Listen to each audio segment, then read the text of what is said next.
pasal ra sat nam soka bung sari na chiale ngal mup mayang o chutiang anga ama si chet mayron ding sai chu sat nam soka chuan mel zokin ni ala sang viau ani ti ria sai mel rang chung chuan sanga ye cha kem anti thum data sai chuan hoi that chung hian ei chak ve boke ma se khoya bi nge kan mananga engtin nge kan manang tina pharhlia ya sa na ma chunui deuh suk chung hian i ei chak piang chu pe ke ne yang ti khan lo om lok ro tiaram lamalut ngal vutin sai po chuan sat na ma liam ta chu thlir wanga trong tam lovin belum lam viau lo ma selang sat na ma athamuan pui om zia le sat na ma kianga atha angam zia chu in ria nui sen chung hian alo kir le hun nga kani amai ro chu arinai taka rei ta ka wangin hlau nai naron man tan dewa a hoi boi tan mek tia chuan rulei azung hlang hlak mai khai tuk chung hian sat na ma chu aron kir le hlol maya sanga i ei chak boka mandun tak donang o in tinu vel dim dem lo la chuti ni lo chuan kan man tam thei don mi lavania tina nui ve su nga sai la chu phar hloi chunga lom lu tukanga lan hre boxi amai ro chu aphur em boxi a mel mu nom kher mai ta hian lo om la rulei hi ka han suanga sangarui anron lang phok mayang tin an kiang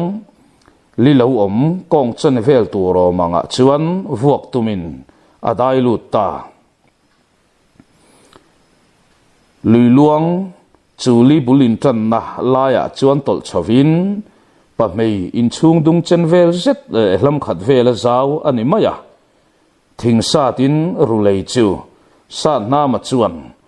lung chung tuina achim chin deuh rawa chuan avota soka rayani lo rulei chuan na ron thokin a phuan tan ta tlat mai li chu amel le zok thina thane mangai em mai le ngal chutiang anga thane mangai zual zoka abe le kau tlau lain sat nam sat boy tia au chel chu chungin lalfanu sai chu aron te teng tung maya sangarui tan la har ve deu reu si laman fu thei si lo tal boy em hi abo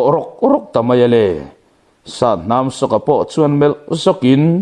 anui ve hoka sai la sanghalo langa piang mai chu bo pop to mayale ui ka chua le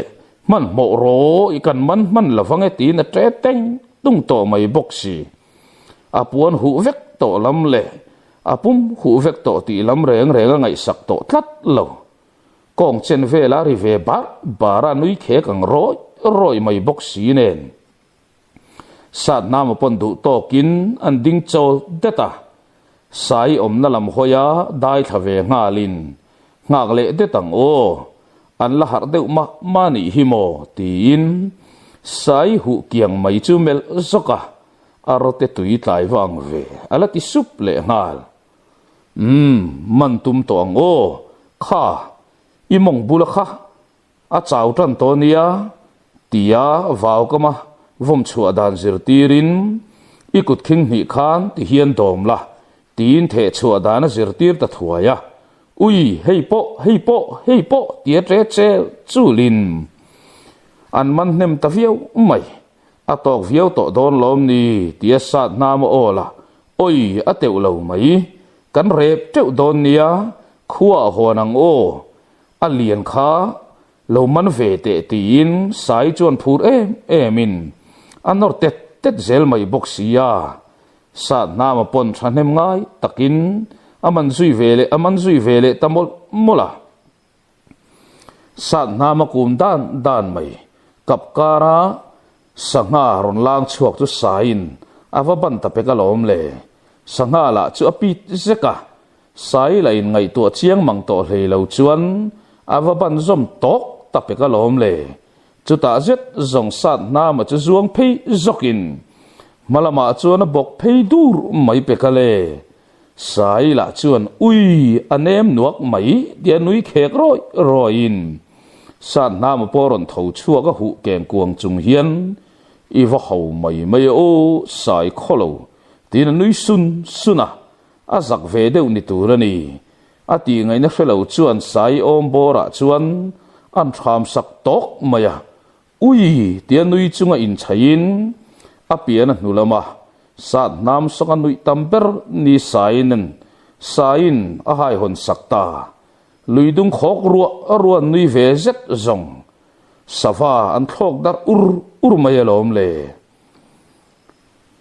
at idu tok don teang sai ani lo man tel le hlau dange sanga po hian har zo tan le vek to mai hi mo tin sai chu tu ye chang chuan ka va tong fia lo ve tu ye chang chuan a hung chuak no la pani te mai an ni pi alama thina ko tlanga dak fo an ni lampon khra chang to lawan yang an lanui dun ve hak renga sa nama po man mo zet mayaram hnuai lama lut le thuain changel na engemaw zat nen hian a ron kira amau ron sa chu a hriam thei turang bera sui ngal liavin sain a man nuam tok turang vel chuan a ruam man zunga an sangha the chuate an han bel chiang an han en chianga an han vom khom ta ka zong sai hoi buai nak mai ui eng tiklain nge hetiang lian deuh hi kan lo man big le ka the chuak man an ianga nge i man zok ti in sangha lian lo let phung mai te chu pana nuam hi ati ema ala ton ngai mi lo thilani tat maya lalfanu ani awanga lo lama po liam ngai ve lo ni in luilam phei chu dai na la dai ngai ho lo kha ni a tu na zong rulei mangin sanga kaman ve to asin ati theingat don ta ni du to kai tu sanga a ompi alama akiang om chuana muan ne rem boka zanria po ka ol to don bi reng lo ke man ka bol to don tin che tal ve ta khata chutianga an truldun em lai chuan oi nu pa ni ila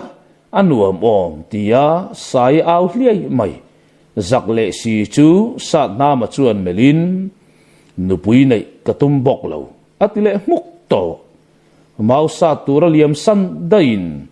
sai chuan a thek wanga kapong sual zok nang che itlu zuar mai tur sin tin nui sana mau bur lian thahem hom tak maya sanga tharlam chu chumin rep na tur ka siam chung hian a ril ver hi lo hai ve ro o sai te zukti ve khang langa sai pon an chem lak zinga mi chu han ban ngal mai atum lain kha ka mau sui siam ka mang zok ro nuam zo kang tin sat na ma chuan ako mu zui thuaya a thiam to chuan sang ril vel te chu lo hain alo sil fai ve mol zela ni atlak rual vel chuan anin peita diame a rep na tur sanga pon an moi ta thap mayale zanria bar mang o naktuk chuan khuwa kanin ban thleng thei to mayang tin sat na ma chuan che tala zui ta zunga zanria an han ei chu sanga tharlam tak mai ania alo thau thapia ni na tuya lo pai nual to box si nen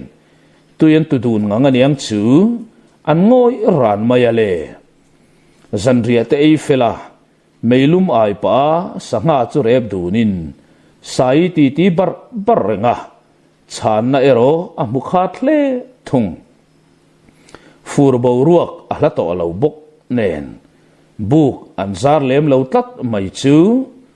sat na ma po chu angai a thalo ruviau maya ruena chu nek mayang ti chu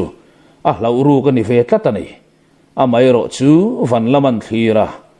arsi le tha alo lang rial mai boka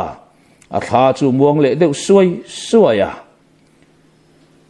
an sangare po a senrual ta thap mai bok nen sai chuan oi sata hopo ka chak lawia ram nuaya hian reng maila mi ten khuwa kan han thlen chuan e lalfanu min lo ti le supanga nun in thup kwal vel alo ngai le anga kanu le kapa le min kheile fek anga lalfanu ni hi ha thak dewasin phim khuru renga nun man te ne ka ne ngoi tin ati ti siam renga mel malam puan kop an lak bel to bok nen an munuam ta fiau mai kongkal chawan ni in sangan man na khan anin fiam na lama an lo in vai chaw ve le ni turani kar lawa mu hil ngal siai in he sana kher hi zong sa nam soka po mutui hle aniang mumang bau thakina muwa chutiang tui takan mut lai chuan zan lai apel toang sa nam soka tui takmaya mu chu kai har tu ang mai hian chiang tak mai hian har zok maya ama nget zet maya lo kwa tu le khan chial tu lalfanu chu mel zoka thaeng chuai to lama po apo phek reu le ngal nen adu ai reima athlir ve hial o me chuti lain engwanga har lol mai nge ni ai ngai tu kai ta abenga tun sa a mu thayang chin to mel kwalin amita len uluk kher mai chuta zong amit le beng ni lavin a nar zokin sapuirum danglam zet mai chu aman ta chat mai a nar aron ver ta zar maya sapui nen hian an lein tong ngai mi alo amai ro chu apu soi mangle apa ti tang to in sapui rim dang lam big zia chu lo khet chiang ve ema ani lo reng a ring lo sai ban le mal chu dimte maya da son sakda da in athal banin silai la choi ngai lo ti taka silai lam zong angai na ri lem lo ani ber mai phim khur tak mai hian athau chuak thema mei pui chu wa na in a chem vam hama an thing nei ang te chu a vur bel ta zunga kar lava mei pui poron porta lue an sangare phau te chu la thangal zungin chang el na mang chuan a fun tamop mopa sapui po a hlale ta dewaniang apuin sapui hian mei hi hlau le a an mul hi mishing mul le ran mul dang ang hi ni vere reng lava abitin ata tang hi ni mai hian lang zoka ain vuak thua veka wangin mishing mul le samang hi ni ve lavania an kan rengin amut zongin a kaltlat ta thina chu wangin mei hi sapui hian an hlau ngoi ani mei pui kianga idin chung chuan bo ngai hau lawang che tia a hril chu benga ron rinon le a thing fom sa chu chom bel le in an vur bel le sawa sai mutui em chungoi renga choi nolin mei pui hnaya chuan a son ta daya thek zokin ema atita supe ani reng la taka sai chu al har reng lo amutui lamma ma thin ve bokani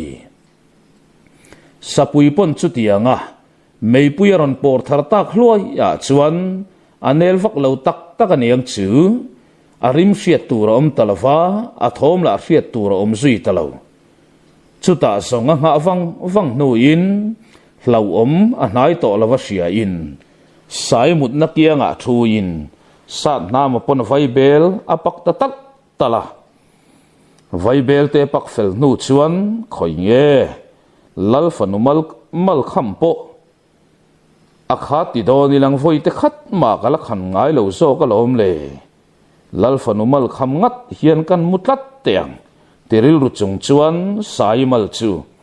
an kham sak ve ura kar lava mut chuangin ron sem chiain amu hil ve le mai boka ma vek voka harle ngalin sai po a ha dam ve ta dewaniang sa na ma tho nu lok chuan har ron har ve hlol maya amut na lai ero a khoi hai na samai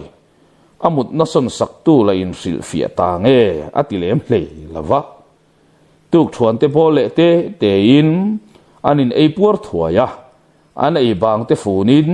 kholam panin an pen som le ta hetiang eng hel em po nei lova kholam pana sa nama te panin pen bek lai hian an khuwa pholian lama ero kho chung ui hian angui ruai maya an lal fanu chu an lo chuan ruk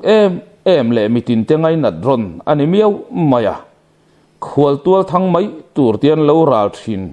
an ro ral thir le be se le sang takan nei ti luin manga kai ani ta chu an lai na tlangin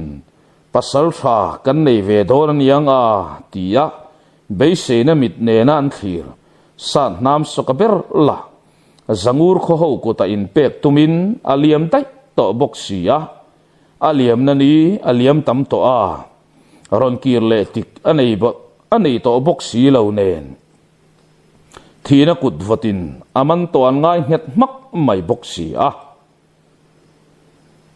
padon thui deuh hlek phei chuan hetiang reng ani chuan kan khuwa hi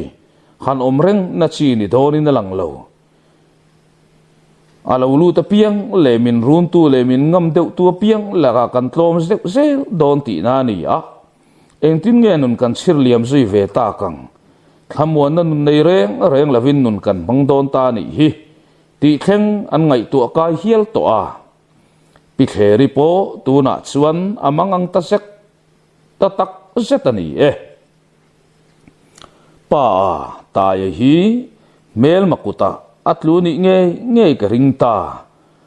aliam nali aliam rei ta mai naliam tam ta mai kei zong ka ngai tu mai adam chung ni awahan mang sem tak khwanu po hi kadem rum mai do ne ka ti in taplama moi kara pusakhu machuron nuiri hakin kataya zong tlula lavea aron kirle tre to ang tluman ala ni reng lo mabak le ti turalanga lutuk kat kanawa kha thal tur chuan anung lama tanga ka ani ngot lo chuan tu fa mai ol ai takin an thal mai lawang ani yang reng ame chung nung kha kala tong ngai reng lo ka wang lai nen khan in tong ve ta ni ila alaka khan ading changsok kani garing kat lavani khatiang angkum rual leksia khan kache dan phung tin reng ol sam takin aman zunga kache thiam phak ba kin ngai tuana mang thiam tatat zok chu ni khamo tuna zong ani turang alani phalo dewa ataksa po in thanlem lamalapan zela ataksa i puitin lamapan mek lai hian aril ru po chutiang bokin malam panin akal zelang aro pui turang in ala ro pui phalo zo kasin ngai tu reng su zanria ibol huna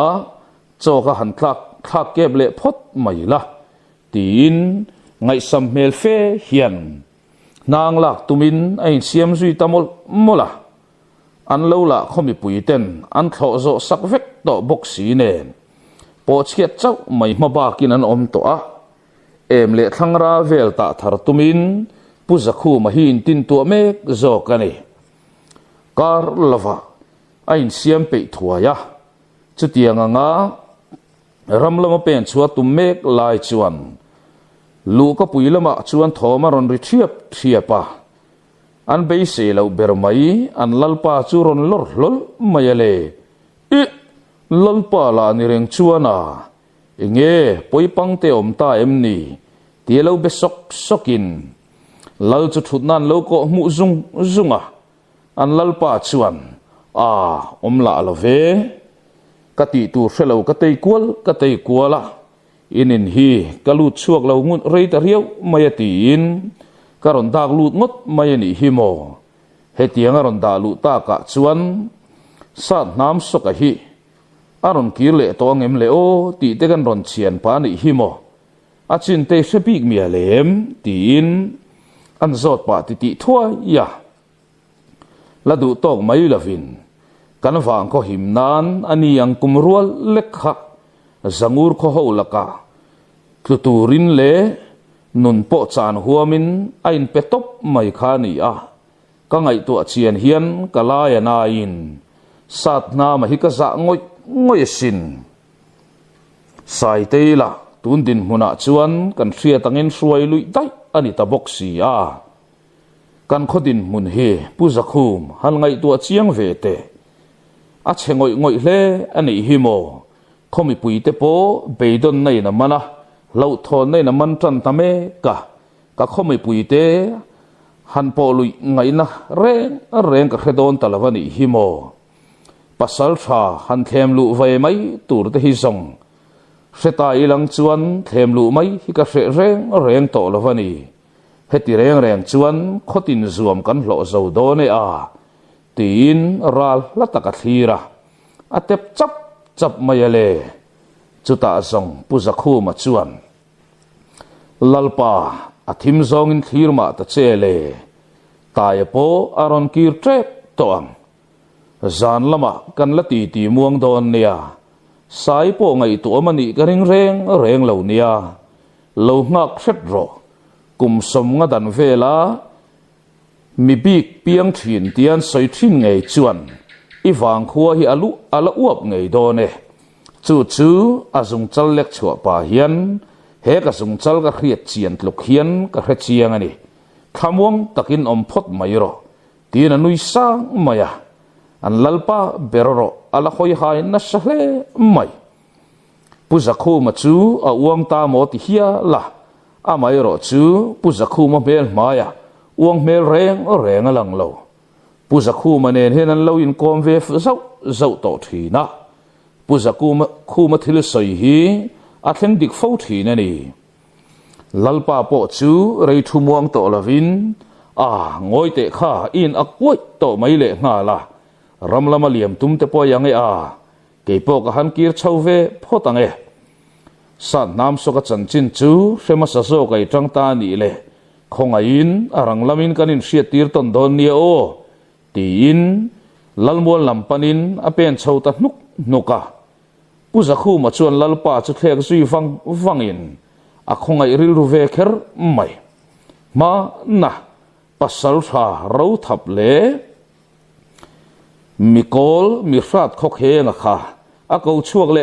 lek chu ni e an lalpa liam na lam chu thlir wangin ramlama ain chir liam ve ta thuaya karlawa ron ki le thuain sairil trafe fe mai hiron pu hot maya tuk thuan te barin sairil chu a thut chil zui tangat ngata zanria chum hun om vel alo chuang kai chhota chuti lai chuan puzakhu ma pon a sairil lak mang chuan thangra ta tuminen bu sei tamol mola chuti anga phur le tul em maya hun man lai chuan midang te ti vayangai zen lo mani selang sairil manga thangra ta hi du fo thina atlo big nge a khong zong khong lo de hlek ma se ti ve tlat thina ni chuta zong ril ruping tak maya ain ta mol lain ama loka tang chuan tong tho maron ta tlat maya le kapu kan lo hong ti zong hiram de chuaka chu thil chuan puzakhu ma chu da chua tir zok mai an dak chuak chu tupa ang maya ngai to le in som na thuk takan nei to sat nam so ka chuan lo mel run maya akia nga chuan lalfanu sai pari lo nei ver mai boxi chuta zong e khai taya lalfanu inge thilom ziani ngai engpo ni selang in chung lu mai lu thot mai tiang uti in san nam sokale lalfanu chu in chunga chuan alu pui ta thuaya taya himdam taka ka han mule chu ka van lom em tin api po lo ri hliai mai sat nam pon chang chuang lem lavin api chu buk khum ngata pusakhu ma chuan sat nam sokan adar ding lama ron put mel maral thuam lulak chemle chem puyeng emosat mai te feite silai po fungli lai maya mu ta ka sang thil om dan tu ro mang chu a chui thiam ngal ruak khiana in sia arin ruk em le da chung nun em sat nam soka chu tu na ani na po hian a chung nung tok le to ani ti a chiang ngal em ani sai le sat nam pon tui sik te in khalin eng tin nge ni yang sai hi lalina ya han mat phot mai donem ni tia apurot na chu sat nam chuan karon kal pui thui to mai atok to viawe ti khana main ho chau sela ni mai lom ati fel ut maya e khai chung song thil ti chi rual ni lo chuana keiman ka han thange tin sangarep an hon chu sat nama chuan a then mok maya uluk tak maya fun sakin sai chu a choi tin mak maya puanin an tuam sak boka lalmual lam hoin pusakhu ma chuan lalfanu chu chom chho ta nak mai heti lai hian lalin chungero ngui na in a chen chil ne ema lalnu bertra lai abang theilo chu ni bere a faming ko sai pari chutianga nga adu lo chung mai suai luya na khan ala sen na ema thin to thin lung rum vong ina oma amit khurat ka mai chamu mal bar ngai lawa chu mai ni lavin mut mu po tu amu mal lo lalpa po alem chuang lave chu tiang ani awang chuan lalin chung chungui ruai maya lalle upa te pon zupui chuan han thut chil ve bok tak na nga han koi buk turin phurnan nei tlang lavaniang an mel ngai mel tlok hloma eng tin nge niang o chem te chu eng tin tak omang mo ti vel ngai tua an thut ngoi deuh thuap lai chuan pon lama thom aron rita deuh mama rol thar pakhat hi lallu kapuya chuan aron kai nol mayale lalkong ka aron dak lutin lalpa usai lo hong le to ti zong soin apen kir le dai mai le ngala thu han zo fia thui man reng a omlo eng tin mo tia lalpa din loi lain lalnu le afa te ho ero rang tak mai hian pon laman tlan chuak ngala kot kai maya sai pari loading nui var to le akianga puzakhuma loading nui sau mai chu lalnu chuan melin oi ka du thei lo chem te ti au chuak roin man mo tak mai atlan tha in afanu chu ku avonga nu fa in sumna telmi lavin an trak hom mai chu zong lom na mitui ani to tlat thunga lungai na mitui na bual an mai te chu lom na mituin aron thak ve ta thunga ni khomi pui kho chunga om ho po aron nai bel se maya lalpa me po lom le makti emin aron dak chuaka fanu mua an thek vel thin chemte avamak ngai ve engtin nge himdam takai ron ki le thei mai le nangma hruai tu te ho kha engtin nge iron tlan chiat san thei zona hlir hiana khatani ber maya akianga ding puzakhu ma chumelin engtin nge chemte hiani inaron kai ngot mai le anti hluai maya sai pari chuan kapa itlangwal huai sen sat nam sokan minron chan chuaka him takin minron thruai thlengani anti fel fak maya chu chuan an makti zual ema anan hoi kwal vela sat nam soka berla chu mu tu reng alo om bok si lo nen lallom na sang lu tuk chuan puzakhum khonge itupa kapasal huai sen sat nam soka chu tin phur tak mai o chuin sat nam so ka ming alam talau lo mai le tlangwal hoten an lalpa tir anga sat nam ko tuma sat nam so ka te in lampana an tlan thak dor lain khomi puiten an thlir zui thup maya an lalpa berin sekinau lek vungin angak run mai sia amai ro chu tlangwal hote sat nam soka tel lavin an ron kir le tatlat mai rian rial lo em mai le ngal lal le mi puite chuan enge chan ti in zona mit meng hian an lo mel thup maya lalpa in khong e ka pasal tha chu tia o lo nei lain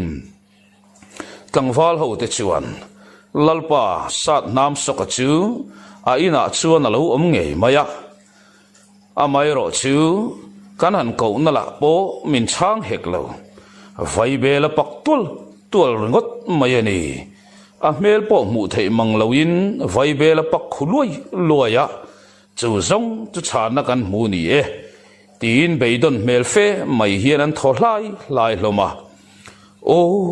awa khan boi thak thin tak em puzakhum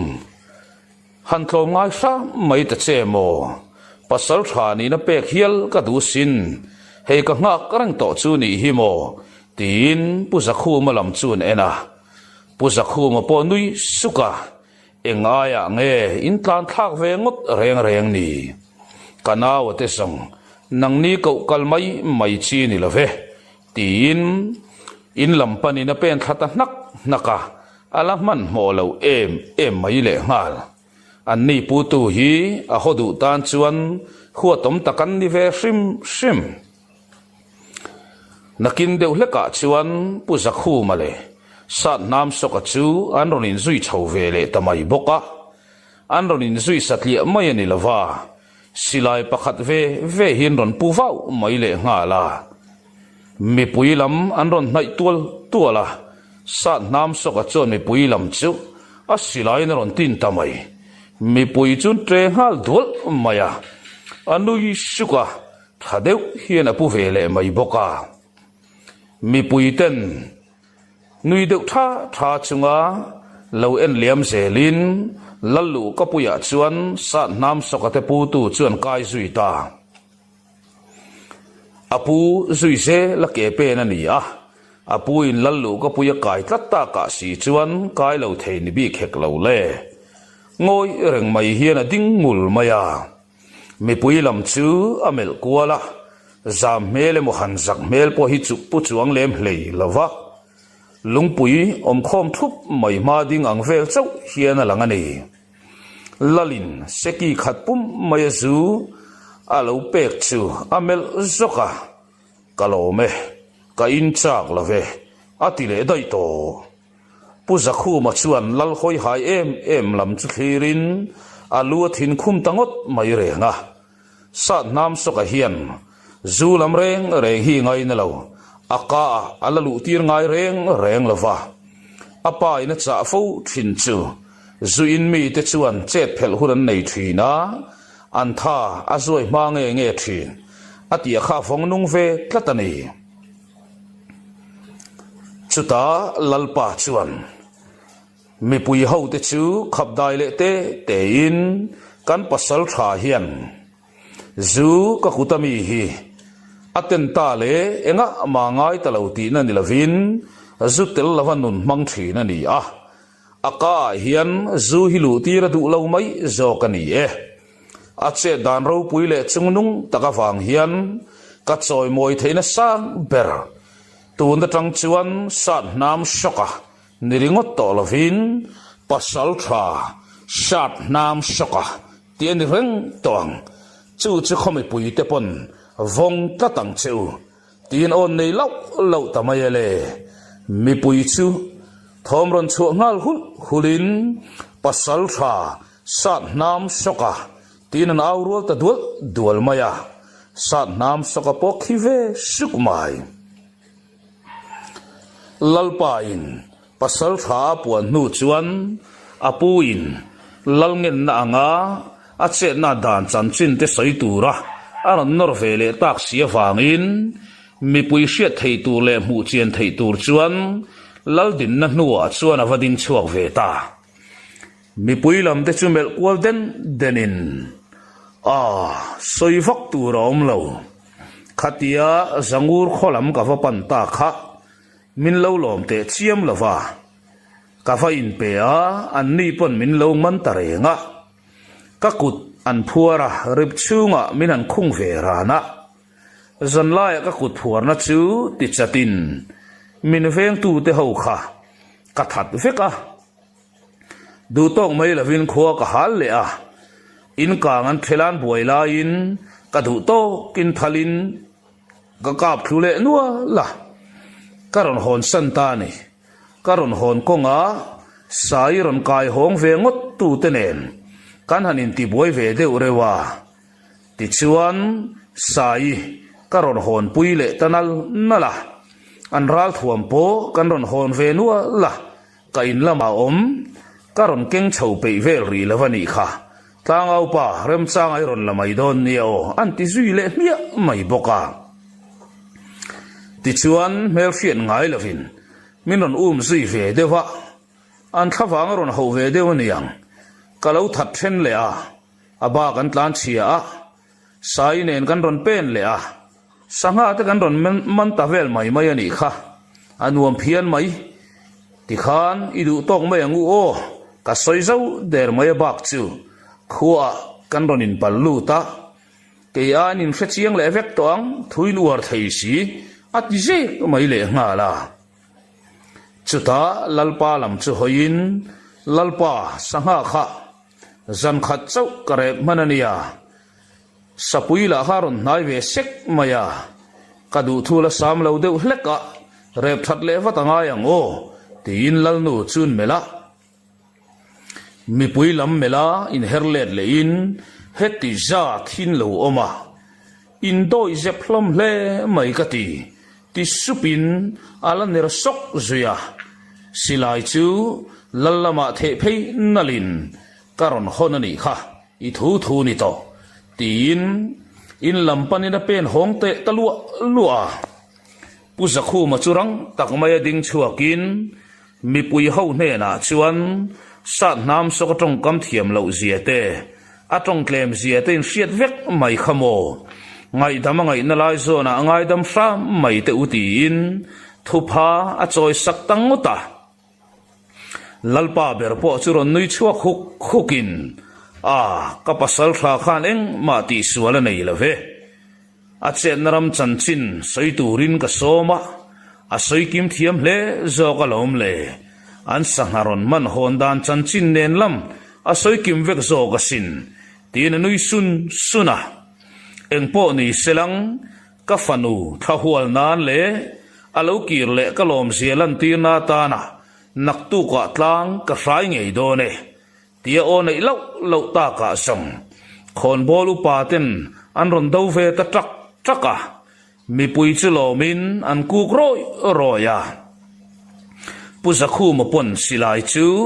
lalpa ku ta hlan ve ngalin lalmola chuana pen tha mi pui roi chaka sa hok mup mai te chu thekin in saropin va pen hlom ve mole alati hlak zui le ngal zana boina le har sat na lova khun mang liamin tui takin sat nam soka poma ina mu ve ta sia ya atuk ni aron her chuaka vartiana ni atangin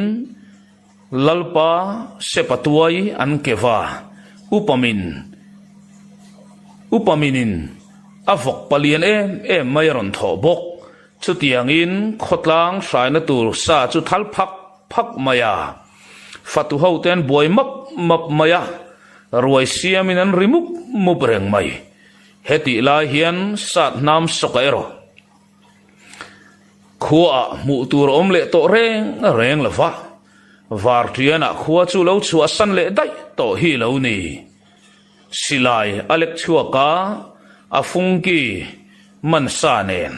silai mu la nga tok viau mai bok sia ram hnuai pil ril tak lampanina pen ngata ram hnuai pil rila thlen chuan silai ka chu zir tangat ngate kho chung lama ruai pui ti velin ati boi phavere nga reng lo athil zirlaya chuan aril ru pe ne ema athu mai manga apui na lo hril to anga silai te chu lek kwal velin akala chu athiam rang em maya amai ro chu boina pakhata nei ve tlat chu eng boina dangma ni lovin mit sia ya thiam mu mal kat lo chu ni an siai don thina am hu fia lo tul zel mai bok sia a mel zong ne na siam chevek thina ni ber chuta hoi that in akiang na pakhat chu avabal zawan liak hu hlapa amit velam liak hu zatin silai chun tin lea anui suka azia tinan ka purdur maya atumpo ahla lo chiang na samai ay ul samzo kala umanga mel male ngien mu sur kara khoya na ma kaliak hlup reng man leilong tina ngai tu vunga angai tu chuak ta niang adiar chu aphel soka amit velam atuam le tam maka chuta silayan tin le chu a ol ta sai maya tin atin kol zata chepa pakhat thingzar zo tlan sai lai lam hoin a silain met puak thoi mayale chu chepa chu leng nol mai renga thek vungin i ruang song ka hlom lo mai na nge anti chuak supa a silai thek deuh vung pa hian silai mukhat ka chua chungin thal fang pathum ka chua man don tlat maya tiril ru nuap chung hian silai chun theka angai sang tawak lo top mai hladeu hlek ka nan le mi han rik rap vel nan bak chuan ilak tlak vak don lawani hi ati du lek chawle nga la hetianga sat naman ramlama hun aman tuile lai hian kho chung lam ero an buain mitinan phur ema achan po an nga hlel ruai kil turin fatu ten au that to tin ni an din huna chuan din huno taka ding ni nanin hreve to rei tak chung pasal tha tia ko turan nei lo la ya an lalpa berin sat nam soka pasal thani na pek chu an ngai hlut pui ema mitin te ti chu sat nam soka chanchin ani tlat riani tlangwal tuai tir te ma ni se sat nam soka a chuan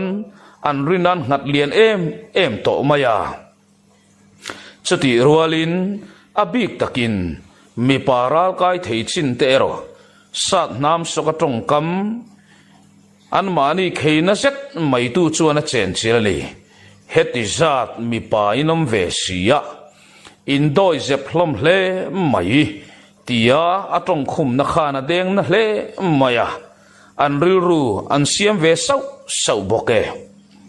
heti lai hian sai pari po moi theiang berina puan moi berin ain tuama a mai po phiuluk ema asampo ching alina su thapani ngak lel takin namit le beng a chiriai renga amai ro chu amazon ber le a thom angai thak ru ber sat nam mele thomin lanti reng anei silo ami nga ber hian ram hnuai ngokara kholam panin chakai ron khor hong me ti reng he phave si lawatin ni ato pa zong ama in suk pan le ngot chumoi na hebok si lawa apa chupan nain kapa pasal tha sat nam soka me reng mu turom ho lavania he kan hlimna nia hian atel lo chuane khuang lawa chayang chau kan ni dona sin ani yom lo se he ruai hi kan kil top lawang ti in apa chun mel kal maya anor thiam hle mai lalpa po har chuak thu tang mai hian o ani don tak mo chulam kalau ngai tua phak reng hlei nem le tia pen futin kirapa izuk tlom ngai le lok mai donam ni hei ruai kila hun tron don ta der maya ka pasal tha sat nam soka mel reng alan lo chu le tin tlangau pa chu tir ta thuaya tlangau pa po phur fakhan lo hian a pen chuak ani a chan po sat nam soka zuk som chu a chu thil hu phur berani tlatalon puzaku mate in ain pal khenga puzaku po roi the tumin an nu paron pen chuak ve me kan ni le ngal sat nam soka in chu tlangau pa chuan thekin khu a om lo vem ni lalin roi kil turin zukko to min tia kan rong kalani himo tinan thek vunga pasal fra zakhu ma chuan ni nang pu zakhu ma chuan a in do thap maya a om lo chuang khop maya a om na chinero I hriat lo ang chia khan ke pon ka khabik lo ti zong a changin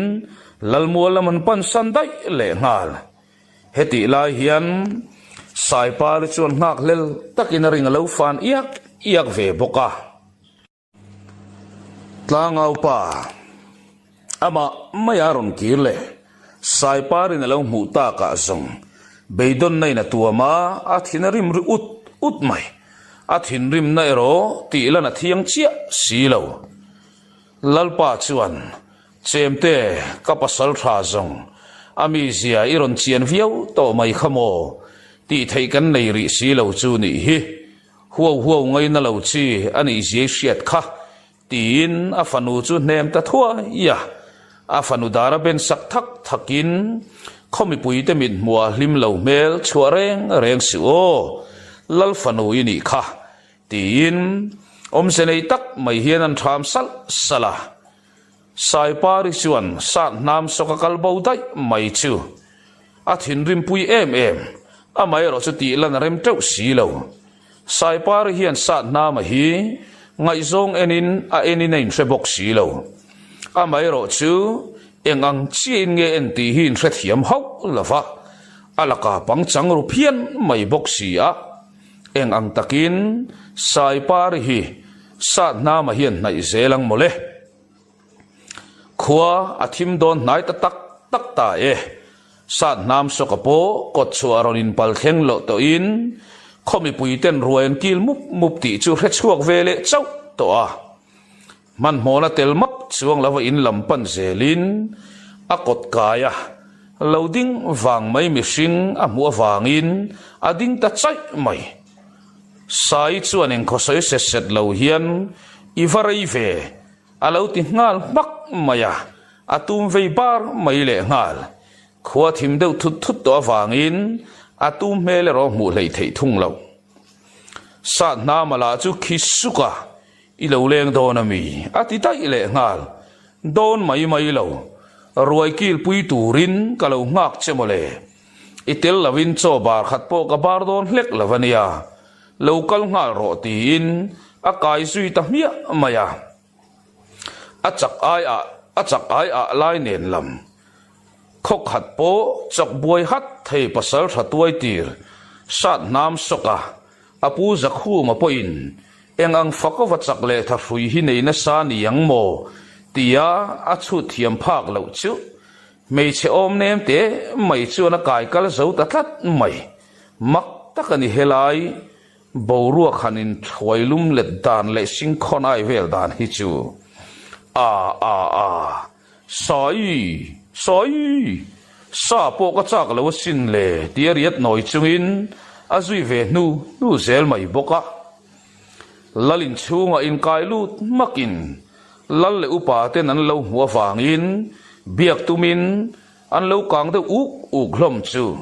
sai chuan rang fe mai hian alu athin khum ta vata an lo belum lam vakang ngoi reng mai hian a chuak le da yang ti hlau to ani lalnu berpon thilom ziaman ngalin zanria tur chu asiam sakta thuaya zanria kil dunin an han bar ta chu sa nam sokala chuan ei tak ro rawa ti nge mani don ni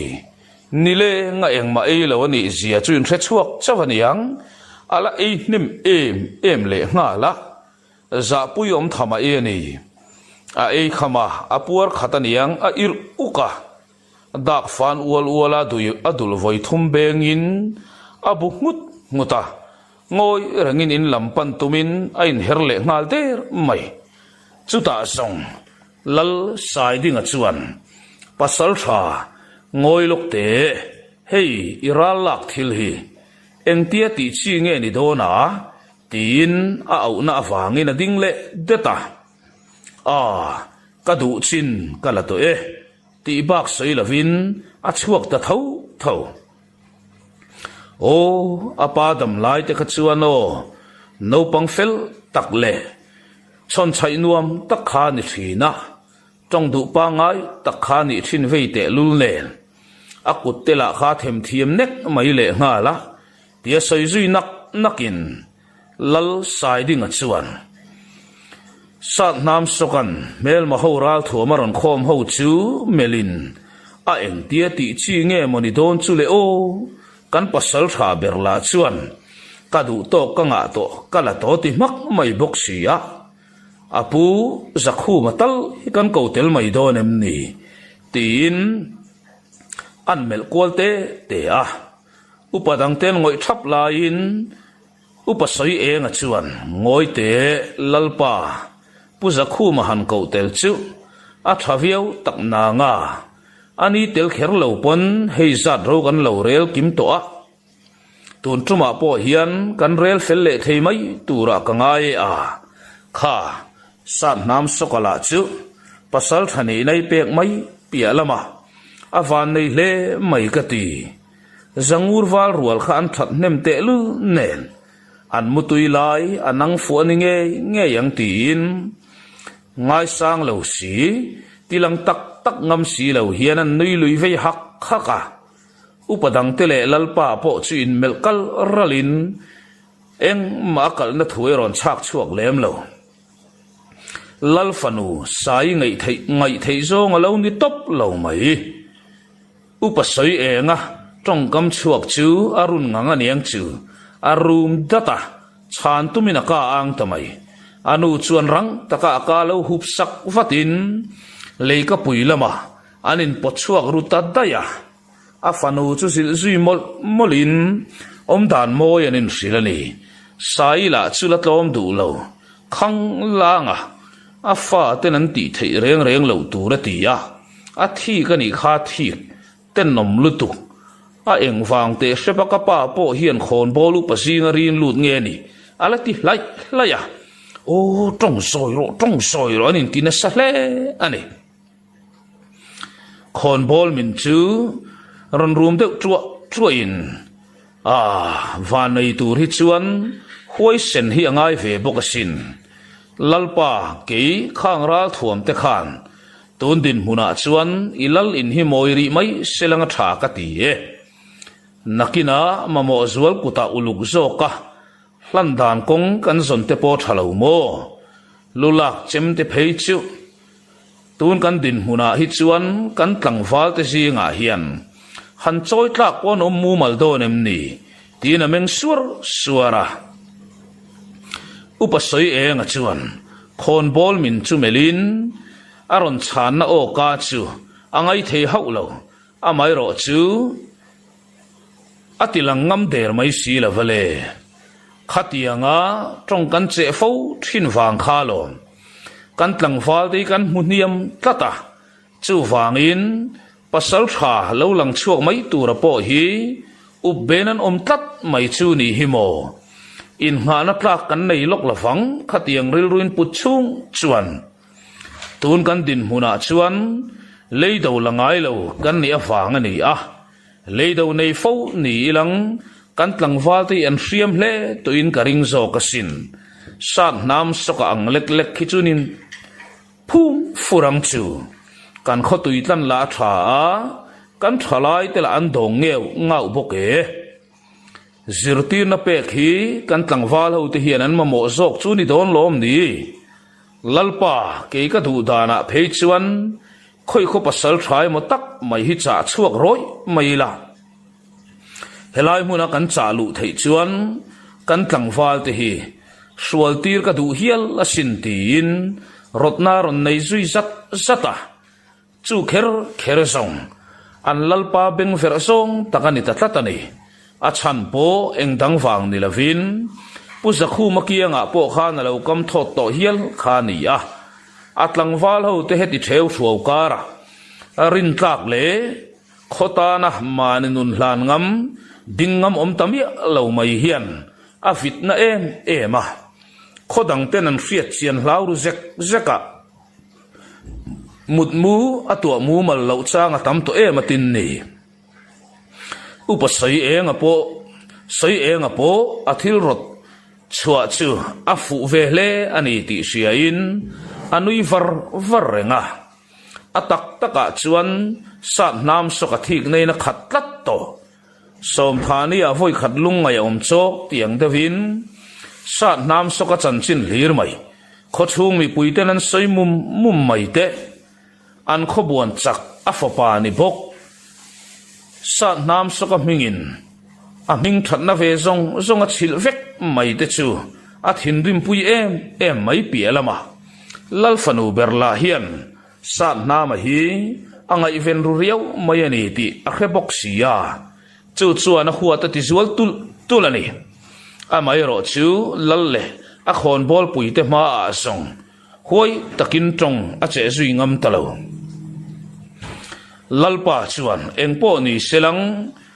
a hei kan maba ka bulu chu kan zuang kai mai don chu ni a chu wangin olen lai nun te handai kai te ilang beng thara ngai to le zo ka ti ni dang o tia pasal tha chok lu chung chang chu thua nakin na ngai to thar le ada in anti ti zui tamam mama chu ni san ber kher chule an rual kil an puar tlang de upokan yang thut muan ar a khwan tran mai nan mu thulup lup hlom to a an sarui te poni famiang chuta song thut muan ar khwan fel nu lokin chuan lam siamin